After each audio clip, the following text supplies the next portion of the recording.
40 million people watched those documentaries. You know the ones. The BBC tributes, the retrospectives after her death in 2002. They all told you the same thing. The Queen Mother stood back. She never interfered. A charming grandmother who let events unfold without meddling. And maybe you believed it. For a while. But then you started noticing things. Little details that didn't quite fit the story. Like how Charles kept visiting a certain Scottish estate during his marriage to Diana, an 18th-century hunting lodge called Birkhall, tucked away on the Balmoral grounds, his grandmother's private sanctuary, the Queen Mother's favorite retreat, where she'd filled every room with paintings and photographs, where she'd entertained guests far from the reach of photographers and palace officials. Birkhall wasn't just a holiday home. It was a staging ground, because here's what those documentaries didn't mention. While Diana sat alone in Kensington Palace, wondering where her husband was, Charles was finding comfort at his grandmother's estate. And he wasn't always alone. The woman he'd loved since 1971 knew the way to Birkhall, too. Camilla Parker Bowles had been a presence in Charles's life long before Diana entered the picture, and the Queen Mother knew it. She'd known it for years. She provided the location. She provided the cover. The grandmother who never interfered? She was running logistics for an affair that would destroy a marriage, humiliate a princess, and eventually reshape the monarchy itself. This isn't speculation. This is a pattern you can trace across 5 decades, starting not with Charles and Camilla, but with another match the Queen Mother tried to prevent entirely. Before we get to Birkhall, we need to go back further, to 1944. Princess Elizabeth was 18 years old. Prince Philip of Greece and Denmark was 23. They'd first met in 1939 at the Royal Naval College at Dartmouth. She was 13, he was a cadet. But the war years had deepened their correspondence into something serious. By 1944, their interest in each other was evident to everyone watching. The Queen Mother, then still Queen Consort, was watching, and she didn't like what she saw. Philip presented problems, significant ones. His family had been exiled from Greece when he was an infant in 1922, smuggled out in an orange crate during political upheaval. He arrived in Britain as a penniless refugee, dependent on the hospitality of his uncle, Lord Louis Mountbatten. His 4 sisters had all married German princes, several with connections to families who had supported the Nazi regime. In the immediate aftermath of the Second World War, these German associations were diplomatically toxic. The Queen Mother called Philip the Hun in private. Multiple accounts from palace circles confirm this. The term wasn't diplomatic concern dressed in unfortunate language. It was genuine, personal animosity. But the German issue wasn't the only problem. Philip himself was considered brash, opinionated, incapable of the deference expected from someone seeking to marry the future queen. He questioned established practices. He showed impatience with tradition for tradition's sake. He would not be managed. And then there was Mountbatten. Brilliant, charming, transparently ambitious, Lord Louis saw in Philip's potential marriage an opportunity to extend his family's influence into the heart of the monarchy. The Queen Mother recognized a strategic operator when she saw one, perhaps because she was one herself. Her campaign to prevent the marriage lasted approximately 3 years. She found allies among senior courtiers who shared her concerns. She encouraged King George VI, who dreaded losing his beloved daughter, to insist on postponements. The engagement couldn't be announced until Elizabeth turned 21. A royal tour of South Africa was arranged for early 1947, conveniently separating the young couple for 4 months. The stated purpose of the delay was to give Elizabeth time to meet other suitable men. The real purpose was to test whether distance might cool her attachment. It didn't work. Elizabeth returned from South Africa as determined as ever. The engagement was announced in July 1947. The wedding took place at Westminster Abbey on November 20th, 1947. The Queen Mother attended, smiling, the picture of maternal happiness. No hint of her years of opposition appeared in the public presentation. Philip knew she'd worked against him. She knew he knew. The mutual wariness that resulted never fully dissipated, though both maintained appropriate surfaces. This is important context for everything that followed. The Queen Mother had form. She had preferences about who should enter the family, and she acted on those preferences through influence, delay, and strategic maneuvering. When her efforts failed, she presented a gracious public face that concealed any trace of private opposition. Remember this pattern. Charles met Camilla Shand at a polo match in 1971. He was 22. She was 24. The attraction was immediate, so immediate that the story of their first conversation has become royal legend. She allegedly approached him and referenced her great-grandmother having been the mistress of his great-great-grandfather. Alice Keppel and Edward VII, if you're tracking the bloodlines.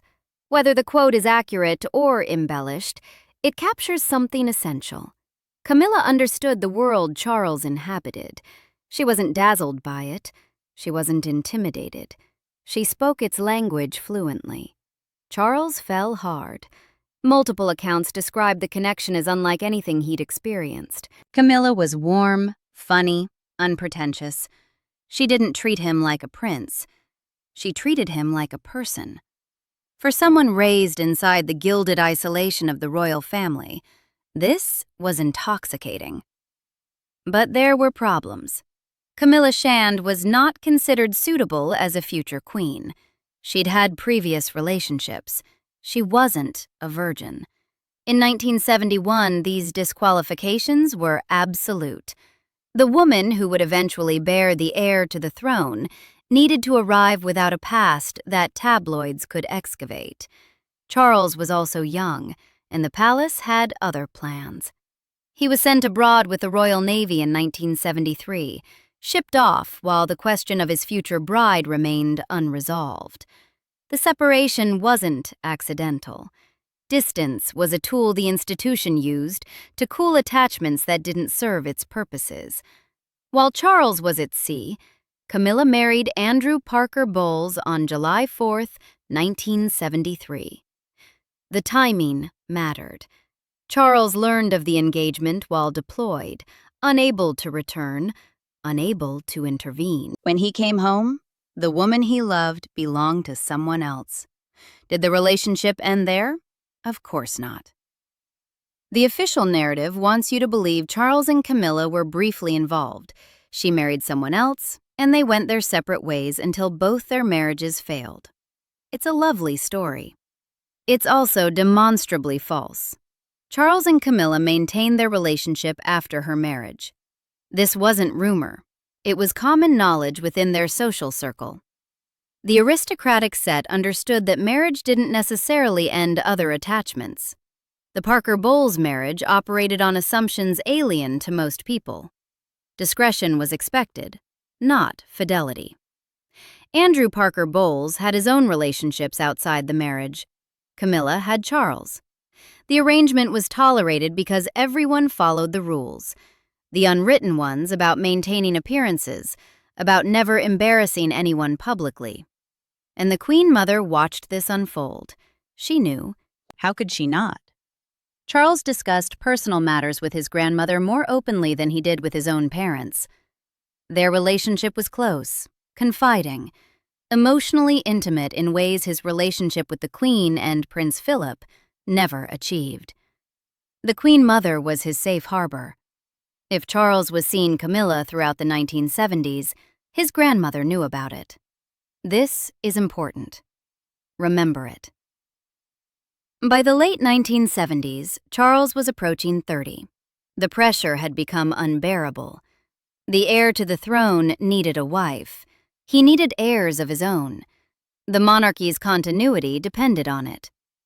But the specifications for a royal bride were punishing, aristocratic, Protestant. young. No romantic history journalists could investigate. The requirements eliminated virtually every woman Charles's age who'd grown up during an era of increasing sexual freedom. A younger candidate was needed, someone carefully raised in the old traditions, someone with no past to scrutinize. Enter Ruth Fermoy. Ruth Fermoy was the Queen Mother's closest friend. Their bond developed over decades through a shared passion for music. Ruth was a talented pianist, trained at the Paris Conservatoire. After King George VI died in 1952, Ruth became part of the Queen Mother's inner circle at Clarence House. She served as extra woman of the bedchamber, then as lady-in-waiting. They traveled together, attended concerts together, spent countless hours in each other's company. This wasn't casual friendship. This was alliance. Ruth Fermoy was also Diana Spencer's maternal grandmother. And here's where Ruth Fermoy's character becomes relevant. In 1969, Diana's parents, Earl Spencer and Frances Roche, went through a divorce that scandalized aristocratic circles. Divorces among the upper classes happened, but they were managed discreetly. This one wasn't discreet. It was bitter, public, and ugly. Frances had fallen in love with another man. She wanted out, but she also wanted her children. Ruth Fermoy, Frances's own mother, testified in court against her daughter. Think about that for a moment. When custody was contested, Ruth Fermoy sided with her son-in-law against her own child. She helped Earl Spencer retain custody of Diana and her siblings. The breach between mother and daughter never healed. Frances lost her children because her own mother decided the system mattered more than family loyalty. This tells you everything you need to know about Ruth Fermoy's priorities. She believed in order, in propriety, in maintaining the structures that governed aristocratic life. When those structures conflicted with maternal loyalty, structures won. Diana grew up at Park House on the Sandringham estate, literally adjacent to royal property, within constant observation distance of her grandmother, and her grandmother's royal friend. 2 women, decades of friendship, endless opportunity to observe a young girl developing into a potential candidate. Lady Diana Spencer first registered as a serious prospect in 1977. She was 16. Charles was dating her elder sister Sarah at the time. Diana was noticed at family gatherings, at country weekends, at events where young aristocrats mixed under the watchful eyes of their elders. She was shy, sweet, apparently uncomplicated. She blushed easily, looked at her shoes when she talked, had none of the sophistication that might suggest worldly experience. She was perfect. Charles and Diana met again at a house party at Petworth in July 1980. She was 19, working as a kindergarten assistant, living in a London flat with friends. Their courtship proceeded with stunning speed. The engagement was announced on February 24, 1981. Diana later told biographer Andrew Morton that she'd met Charles only 13 times before their wedding. 13 times. She fit every specification the institution required. Her father was the 8th Earl Spencer. Her family had served the royal household for generations. At 19, she had no romantic past that could embarrass anyone. She'd left school without qualifications. She read Barbara Cartland novels, romances written coincidentally by her step-grandmother. She dreamed of the stable family life her parents' bitter divorce had denied her. Young enough to be shaped, innocent enough to pass scrutiny, aristocratic enough to satisfy requirements, and completely unprepared for what awaited her. Ruth Fermoy actively promoted the Diana match. Diana herself documented this in her testimony to Andrew Morton. She believed her grandmother had presented her favorably to the Queen Mother and through her to the wider family. Ruth Fermoy encouraged Diana to believe Charles would make a suitable husband, despite knowing about Camilla. Both grandmothers knew. They'd watched Charles's relationship with Camilla continue for nearly a decade. They understood his heart was committed elsewhere. They selected Diana anyway. Why? Because Diana solved a problem. She checked every box. She would produce heirs. She would present beautifully on camera. She would be popular with the public. And if she wasn't happy, well, happiness had never been the point of aristocratic marriage. Duty was the point. Continuity was the point. The institution's survival was the point. Diana described feeling like a lamb to the slaughter on her wedding day. She wanted to call it off, but was told it was too late. The commemorative tea towels had already been printed. She walked down the aisle of St. Paul's Cathedral on July 29, 1981, watched by an estimated 750 million television viewers, knowing her husband loved another woman. The Queen Mother beamed at the ceremony. Ruth Fermoy was there too. Two grandmothers, close friends for decades. They delivered a 19-year-old into a triangle that had been running for 10 years. Diana's difficulties began almost immediately. She was 20 years old, isolated in a palace that operated by rules she didn't understand, married to a man whose emotional attention was elsewhere. She struggled with bulimia, a condition the palace wasn't equipped to comprehend, let alone address. She struggled with crushing formality, with surveillance, with the dawning realization that her fairy tale was fiction. The signs were visible early.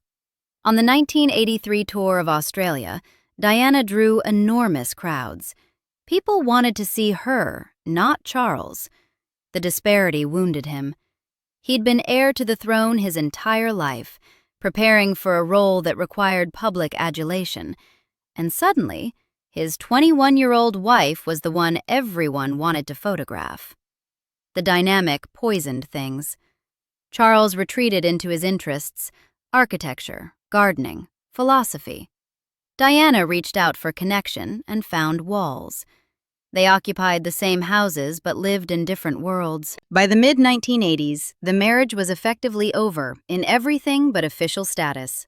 Charles, meanwhile, found comfort in familiar places. Birkhall sat on the Balmoral grounds, an 18th-century hunting lodge the Queen Mother had transformed into her most cherished retreat. Unlike Clarence House in London, where comings and goings were observed and noted, Birkhall offered something invaluable: discretion. The Scottish Highlands provided natural distance from Fleet Street. The estate's private roads meant visitors could arrive and depart without passing through public areas. Charles visited his grandmother regularly throughout the 1980s. Royal biographers documented how he turned to the Queen Mother for emotional support during the darkest years of his marriage. She provided counsel. She provided sympathy. She provided venue. The late 1980s brought escalation.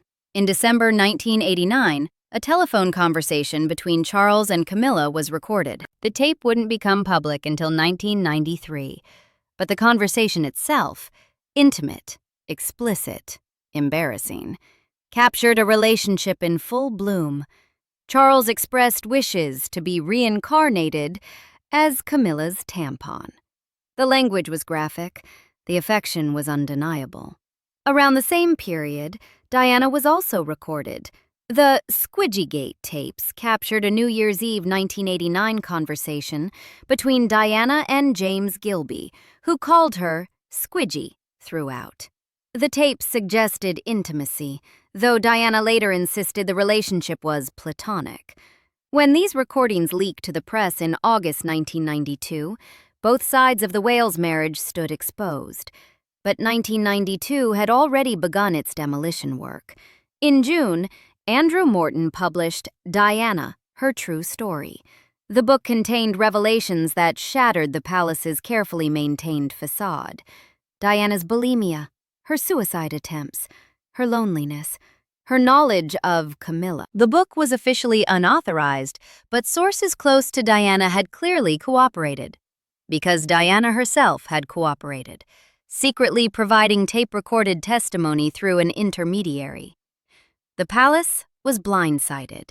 The public was horrified. The woman they'd watched marry Prince Charming in 1981 had been suffering in silence for over a decade. In November 1992, Charles and Diana undertook a tour of South Korea. The photographs from that trip became infamous. Every image showed them turned away from each other, physically distant, visibly miserable. The press dubbed them the Glums. No amount of media management could disguise what everyone could see. These two people could barely stand to be in the same frame. On December 9, 1992, Prime Minister John Major announced to the House of Commons that the Prince and Princess of Wales were separating. The fairy tale was officially dead. 1992 was also the year the Queen called her Annus Horribilis, the year of horrible things. Andrew and Sarah Ferguson separated. Anne divorced Mark Phillips. Windsor Castle caught fire in November, and the Wales marriage collapsed publicly. Throughout all of this, Charles continued visiting Birkhall. Throughout all of this, the Queen Mother continued providing sanctuary. Diana's Panorama interview in November 1995 delivered the final blow. 23 million British viewers watched as she sat before Martin Bashir and confirmed what everyone suspected. "There were 3 of us in this marriage," she said, "so it was a bit crowded. 3 people, but only 2 of them had been protected." The divorce was finalized on August 28, 1996. Diana lost the title Her Royal Highness. She retained her apartments at Kensington Palace, access to the boys, and a settlement reportedly worth £17 million plus £400,000 annually. Less than a year later, she was dead. Diana died in Paris on August 31, 1997. The car crash killed her, her companion Dodi Fayed, and driver Henri Paul. She was 36 years old. Charles flew to Paris to accompany her body home. Public grief reached extraordinary intensity in the days that followed. Mountains of flowers appeared outside Kensington Palace. The Queen's perceived coldness, her failure to return immediately to London, her refusal to fly the flag at half-mast, sparked genuine anger. The institution Diana had married into seemed incapable of mourning her properly. The Queen Mother was 97 when Diana died. She'd outlived the young woman whose selection she'd facilitated, whose marriage she'd enabled, whose suffering she'd watched unfold from comfortable distance.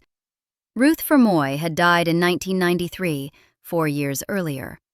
But according to Diana's testimony to Andrew Morton, Ruth Fermoy had apologized before death, expressed regret about encouraging the match, about delivering her granddaughter into an impossible situation. The apology came too late, but its existence confirms something crucial. Ruth Fermoy knew what she'd done. Which means the Queen Mother knew too. On August 2, 1999, nearly 2 years after Diana's death, news emerged that the Queen Mother had invited Camilla to join Charles during an autumn break at Birkhall. The pretense was over by then. Charles and Camilla's relationship had become public, but that 1999 invitation confirmed something important. Birkhall had always been available. The Queen Mother had always been willing. She'd facilitated the relationship for decades before anyone outside the innermost circles knew it existed. The Queen Mother died on March 30, 2002, at age 101. She'd been Queen Mother for exactly 50 years.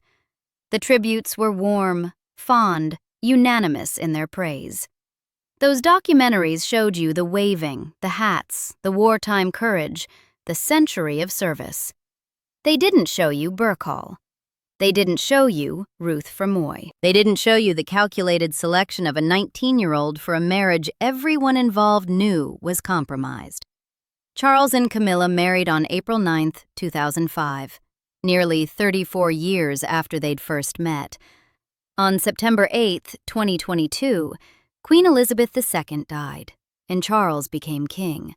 Camilla became queen. The relationship hidden, enabled, and protected for half a century had reached its conclusion. I'm not telling you the Queen Mother was a monster. She wasn't. She was born in 1900, educated in a tradition that viewed marriage as strategic alliance rather than romantic partnership. Her generation didn't prioritize emotional fulfillment. They prioritized duty, continuity, institutional survival. By her own lights, everything she did made sense. Opposing Philip? Penniless exile with German connections. Selecting Diana? Perfect specifications for a royal bride. Enabling Charles and Camilla? The heir needed stability, and Camilla provided it. You can understand the logic. You can even understand the values that produced it. But understanding why someone did something doesn't mean pretending they didn't do it. The Queen Mother helped select Diana while knowing about Camilla. That happened. She provided Birkhall as a meeting place throughout the 1980s and 1990s. That happened. She maintained a public image of benign non-interference while actively shaping the monarchy's direction through marriage manipulation. That happened. The official narrative isn't incomplete. It's false. The tragedy isn't that the Queen Mother was evil. The tragedy is that she genuinely believed she was protecting something important. And in pursuing that protection, she caused immense human suffering. Diana was delivered into a hopeless situation by grandmothers who should have protected her. She spent 15 years in a marriage she'd been chosen for but never wanted, loving a man who loved someone else, producing heirs while being denied the partnership she'd dreamed of. Charles spent those same years trapped between duty and desire, enabled in dysfunction that eventually exploded into scandal. And Camilla waited, for decades, visible enough to wound Diana, invisible enough to maintain deniability, protected by infrastructure she hadn't built, but certainly benefited from. The Queen Mother watched all of this. She facilitated all of this, and she smiled for the cameras while doing it. The documentaries chose to show you only half the picture. They showed you the waves and the hats. They didn't show you Birkhall. Now you've seen the rest. Subscribe for more stories like this.